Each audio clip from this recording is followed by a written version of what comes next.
Parents మెచ్చిన university సంకల్ Chand Patel university Gujarat. తొరల వంశం వస్తానండి. అవతల బోల్డ్ మందికి వంచాలి లగ్న పత్రికలు. సెంతకాయలు అమ్ముకునేదానికి సిరిమాలత్యం పడితే సెంతకాయని చూసి సి వంకర టెంకరగా ఉంది, ఇదేం కాయా అని అడిగిందంట. అట్టుంది దీని కథ. డాడీ ఏంట్రా ఇది విషయం, ఇది కిరసనాయలు, ఇది తాడు. అర్జెంట్ గా చచ్చిపోవాలంటే ఈ మూడిట్లో ఏది బెటర్ చెప్పు డాడీ. ఈ ఇసం తాగి ఈ కిరసనాయలు మీద వేసుకుని ఈ తాడు ఊరేసుకుని అగ్గిపూల లపక్కన వెలిగించుకున్నారనుకో టపక్కన ఎగిరిపోతారా. అవును, ఎంతకీ ఈ ఏర్పాట్లన్నీ ఎవరి సాగు కోసమో? నేనే ఆత్మహత్య చేసుకుందాం అనుకుంటున్నాను. నా బావి ప్రెసిడెంట, నువ్వు బతికొండంగానే నీ ముఖం పగలు చూస్తే రేత్రి కల్లోకి వస్తుంది. అట్టానికి నువ్వు సచ్చి దెయ్యమయ్యావనుకో దెయ్యాలు కూడా బెదిరి సస్తాయి. నువ్వు సచ్చకరా చచ్చుతా సచ్చకరా. నేను చచ్చుతా. అయినా అంత అర్జెంట్ గా సత్తాల్సిన కర్మ నీకేంట్రా ఇప్పుడు? ఎందుక నేను పిల్లని లవ్ చేశా. ఆ పిల్లను నేను పెళ్లి చేసుకుంటానంటే నువ్వు నో అంటావు. నేను నీ మాట వినను అంటే ఆ ఆస్తి కవర్ ఎవరికైనా ఇచ్చేస్తాను అంటావు. నువ్వు ఇచ్చేసే ఆస్తి కవర్ కంటే నేను ఇచ్చేసిన మనసే నాకు ముఖ్యం.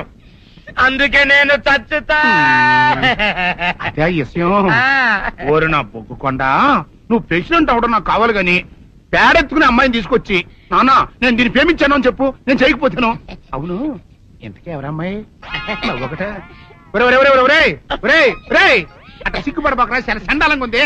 ఎవరో చెప్పు. అది అది జానకమ్మ. ఏంటి జానకమ్మ? అమ్మా, నీ గని పిచ్చిగా నెక్కిందంట్రా. నా వయసావిని నువ్వు ప్రేమించట్లేట్రా. జానకమ్మ కాదు డాడీ, ఆవిడ మనవరాలు సౌందర్యను ఆవిడ మనవరాలా? నా ఎదుకల్లో నా బొగ్గుకొండ కదే. రే, జానకమ్మ గారితో ఇయ్యమందడం అంటే నేను మాత్రం కాదంటనే చెప్పు. వెంటనే వెళ్ళి వాళ్ళతో మాట్లాడి ఆ ముఖరథం పెట్టించుకొస్తా. అబ్బా, కింద ఒత్తులు తీసేసి ప్రాణాలు తీసేస్తున్నావు డాడీ. ముఖరథం కాదు డాడీ, ముహూర్తము. ముహూర్తము అదేలా వా ముఖరథము, అదే పెట్టించుకొస్తా. డాడీ, నేను ఇంకో డాడీ కాకుండా నీకే పుట్టినందుకు నాకు పిచ్చి హ్యాపీగా ఉంది డాడీ. ఆనందమానందమాయనే ఈ అందగాడు పెళ్లి కొడుకాయనే. తాతబ్బాయి గారు, ఈ శుభ సమయంలో మీకు విషయం చెప్పాలండి. మా బుల్లిరాజు గారు పుట్టినప్పుడు నా గురించి డాడీ చెప్పు చెప్పు చెప్పు. మా బుల్లిరాజు గారు పుట్టినప్పుడు మా ఆవిడికి పురుడు పోసిన మంత్రసాని ఈయన్ని చూసి పుట్టింది పంది పిల్లేమో అనుకుని అని అడిచి ముడిచిపోయిందండి. డాడీ ఇప్పుడు అవన్నెందుకు? ఊరుకోవా, మన జీవితాల్లో గొప్ప ఈ చిత్రాలు జరిగినప్పుడు 10 మందికి చెప్పుకోవాలా. ఇప్పుడు మంత్రసాని మూర్చిపోయింది కదండి.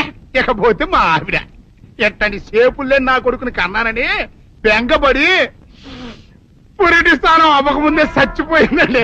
డాడీ, నేను నీ కడుపున పుట్టపట్ట కదా నాకు ఈ ఫేస్ వచ్చింది. నేను ఇంకొక నాన్నకు పుట్టిన అందంగా నన్ను పుట్టుండేవాడిని. ఇక చూడు, కాకి పిల్ల కాకి ముద్ర, నీ మొహం ఎప్పుడు నాకు ముద్దొత్తనే ఉంటుందిరా కన్నా. ఇకపోతే మా ఆవిడ చచ్చిపోయింది కదండి. ఈయన్ని ఎత్తుకోవడానికి వచ్చిన పని పిల్లలండి ఈయన చూసి దడుచుకుని పరుగో పారిపోయేవారండి. అసలు ఈడికి ఈ జన్మలో పెళ్ళవుద్దా అని నేను ఈ ఆడవని రోజు లేదనుకోండి. అట్లాంటిది మా బుల్లిరాజు గారికి మీ అమ్మాయితో పెళ్లి కుదరటం నిజంగా మా అదృష్టం కదండి. ఎంత మాట, మీలాంటి వారితో వీమంతరం మా అదృష్టం.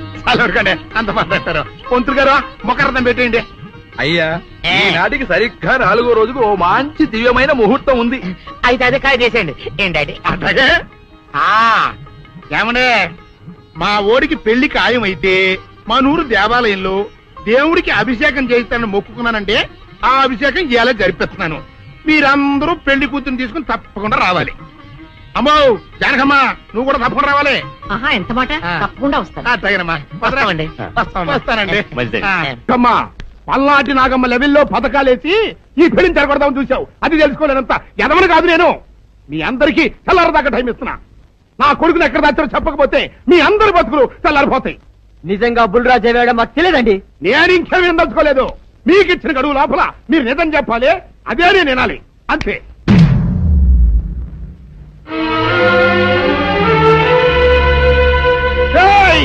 గడువు దాటిపోయిందిరా, మిమ్మల్ని అందరినీ చంపేస్తా. నిజం చెప్పండి.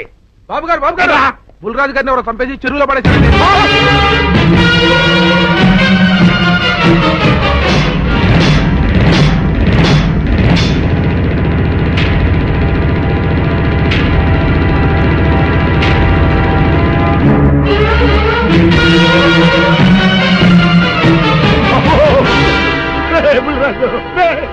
ధర్మానికి మారుపేరైన మీ కన్న కొడుకు మీద ఎవరు పగ పెంచుకున్నారో గాని మొహం నామరూపాలు లేకుండా చెక్కేశారు బాబా.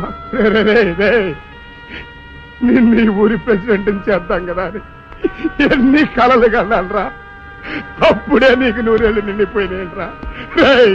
బుల్రాజు వచ్చారండి పెరగారు, రండి చూడండి ఈ ఘోరం చూడండి. పెద్ద మనుషులు అనుకున్న వాళ్ళందరూ కలిసి పన్నాగం పన్ని నా బిడ్డను పొట్టను పెట్టుకున్నారండి. నా బిడ్డ సాగు కారణమైన వాళ్ళు ఎవ్వరూ బతికి బట్ట కట్టడానికి వెళ్ళలేదండి. ముఖ్యంగా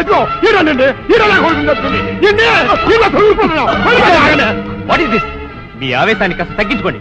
అసలు మీ అబ్బాయిని ఇతనే చంపాడడానికి సాక్ష్యం ఏమిటి? ఆశ్చర్యం ఏంటండి, ఈడో పిల్లలు ప్రేమించాడంట, ఆ పిల్లనే మా అబ్బాయి పెళ్లి చేసుకోపోతుంటాను. వీళ్ళందరూ కలిసి ఆ పెళ్లిని ఆపుదాన్ని చూశారండి. అది కుదరపోయేటప్పటికి ఈ ఘోరం తలపెట్టారండి. ఓకే ఓకే, మీరు ఆవేశపడకండి. ఆ విషయాలను చూసుకోవడానికి మేమున్నాం. Mister your under arrest. Constables అది తీసుకురండి.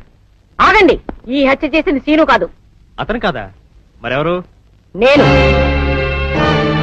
జానకి, అవును వీరుడు, బుల్లిరాజుని నేనే చంపాను. నువ్వు చంపావా? నేను నమ్మను. అవును, నా మనవరాలికి సీనుకి పెళ్లి చేయాలంటే వీళ్ళెవరూ ఒప్పుకోలేదు. చూస్తూ చూస్తూ వాళ్ళ ప్రేమని బలి చేయలేకపోయాను. బుల్లిరాజు దగ్గరికి వచ్చి వాళ్ళ పెళ్లికి సహకరించమని ఎంతో ప్రాధేయపడ్డాను. అతనందుకు ఒప్పుకోలేదు సరికదా. చాలా అసభ్యంగా ఒక్క రాత్రి సౌందర్య తనతో గడిపిన తర్వాత సీనుకిచ్చి పెళ్లి చేసుకోమన్నాడు. నాలో ఆవేశం పొంగింది. ఏం చేస్తున్నానో నాకే తెలియలేదు. అక్కడ ఉన్న ఇనుపు లైట్ స్టాండ్ తో బలంగా బుల్లిరాజు నెత్తి మీద కొట్టాను. ఆ తర్వాత గాని నేను చేసిందేమిటో నాకు తెలియలేదు. కానీ అప్పటికే అతని ప్రాణాలు పోయాయి. వెంటనే శవాన్ని అక్కడి నుంచి తరలించి చెరువులో తోయించాను. ఇన్స్పెక్టర్ గారు, జరిగింది చెప్పాను. ఇందులో ఎవరి ప్రమేయం లేదు. ఈ హత్య చేసింది నేను. నన్ను అరెస్ట్ చేయండి. ఐసి అలాగా. కానిస్టేబుల్స్ ఆవిడ అరెస్ట్ చేసి తీసుకురండి. ఈ బాడీని పోస్ట్ మార్టం పంపించండి. వాళ్ళందరూ వదిలేయండి. పెద్దరాజు గారు, మీరు ఒకసారి స్టేషన్కి వచ్చి స్టేట్మెంట్ ఇవ్వండి.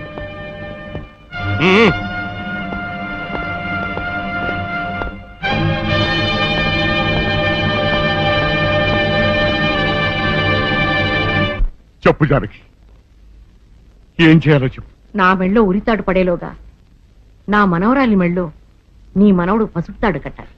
అలాంటి మాట్లాడక జానకి, నేను భరించలేను. నీకేమీ కాదు, పట్నం వెళ్ళి మంచి లాయర్ని మాట్లాడతాను. ఎలాగైనా సరే నిన్ను బయటికి తీసుకొస్తాను. నువ్వు నన్ను కాపాడే ప్రయత్నం చేస్తే నీ మనవడు ఉరికంబం ఎక్కుతాడు. ఏమిటో అనేది? ఈ హత్య నేను చేయలేదు. మరి సౌందర్యని పెళ్లి చేసుకుంటే నిన్ను చంపేస్తానని బుల్లిరాజుని గుళ్ళో బెదిరించాడు కూడా సీను. ఈ పరిస్థితిలో సీనుని అరెస్ట్ చేస్తే సాక్ష్యాలన్నీ అతన్నే హంతకుడిగా నిరూపిస్తాయి. సీనుకి శిక్ష పడితే నా మనవరాలి గుండె పగిలిపోతుంది. అందుకే ఆ జంట దూరం కాకూడదని ఈ హత్య నేనే చేశానని నేరం నా మీద వేసుకున్నాను. జానకి, నా మనమని బతికించడం కోసం నువ్వు ఉరికమ్మ ఎక్కుతావా? లేదు వీరు, నీ మనవని బ్రతికించడం కోసమే కాదు, ప్రేమని బ్రతికించడం కోసం, ప్రేమికుల్ని కలపడం కోసం. జానకి, మనుషులు శాశ్వతం కాదు వీరు, ప్రేమ ఒక్కటే శాశ్వతం. మన ప్రాణాలిచ్చైనా ప్రేమని బ్రతికించాలి, వాడిని దంపతులను చెయ్యాలి. అదే నా కోరిక. చేస్తావు కదూ?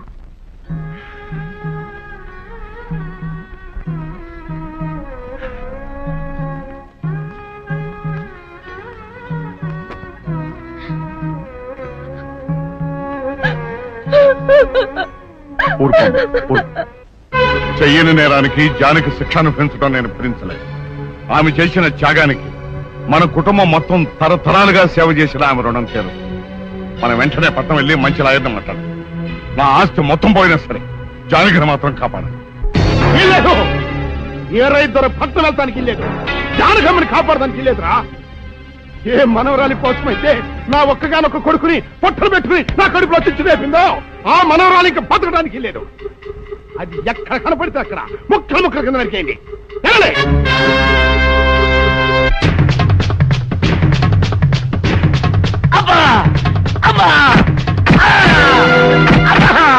అభం శుభం తెలియని నా చెల్లిని పెళ్లి చేసుకుంటాను నమ్మించి మోసం చేస్తావా?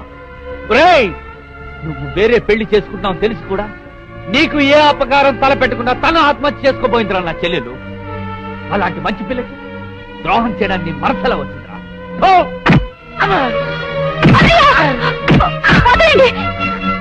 పుల్లిరాజుని జానకమ్మ చంపేసిందనుకుని సౌందర్యని సీనుని చంపమని మనుషుల్ని పంపిస్తున్నాడు పెద్దరాజు.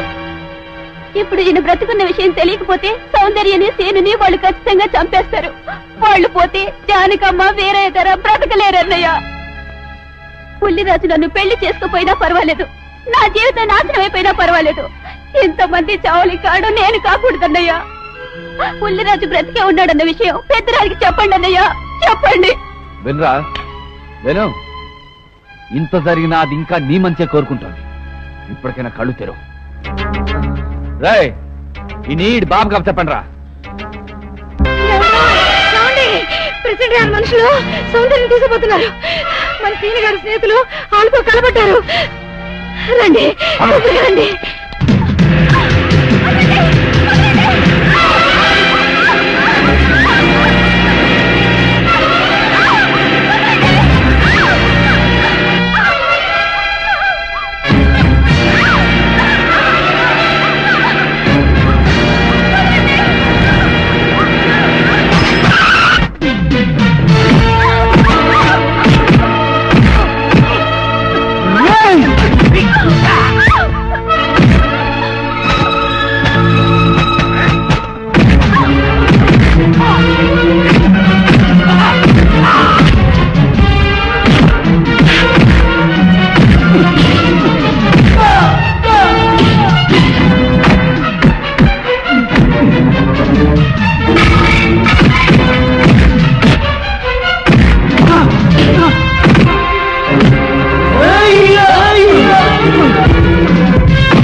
ముద్రస్తావు నా కొడక, నా కడుపులో చెడబుట్టే కదట్రా. ఎంతకన్నా నువ్వు చచ్చినా బాగుండేది.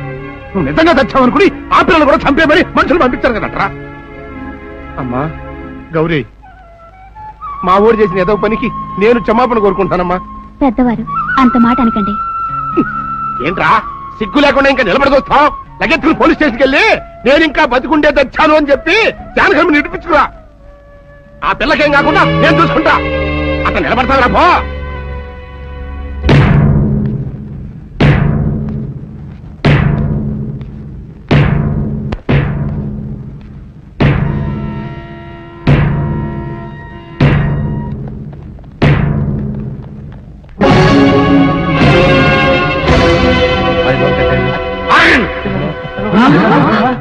అడుగు ముందుకు వేశారో తలకాయలు పుచ్చకాయలా ఎగిరిపోతాయి. బాబు మీరు ఇక్కడే ఉండండి, వాళ్ళ అంచు చూస్తాను. ఒరే పెద్దిరాజు, నీ బలగాన్ని వెంటేసుకొస్తే నేను బెదిరిపోయి నా మనవన్నే మనవరాలు నీకు అప్పగిస్తాననుకున్నావురా?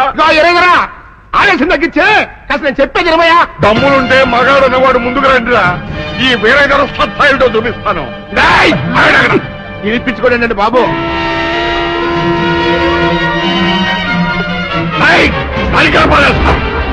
తలకాయలు ఎగిరిపోతాయి.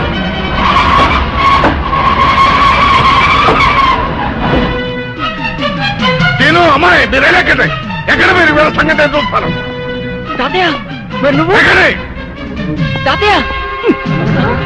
పెద్దరాజు ఎగిరిపోతుంది. ఎక్కడెక్కడ వస్తున్నారు?